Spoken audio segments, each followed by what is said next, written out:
Hello YouTube viewers! So for today's video, magluto ta og pansit nga tinapa or pansit with sardinas. Gibutangan na siya og garlic, spring onions, and then gibutang na pod ang sardinas. Kayo guys. Mura na siyang i-mixed.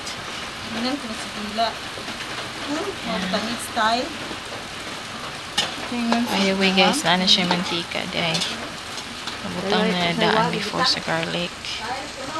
Namo, i-wait lang na nimo nga moinit ang sardines o katong mga panakot. Pinitangan mo siya seasoning. And then mauna ang bihon, pansit bihon. Imo lang na siyang ibutang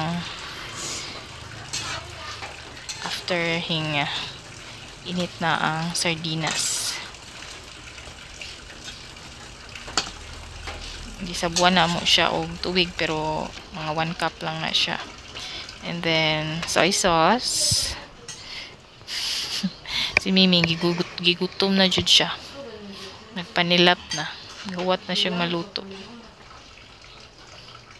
And then, humuk-humuk na siya, pero wala pa fully scatter, nakuha na dyan siya, nangatangtang na siya sa pagka-stick together, and then, ihaon na.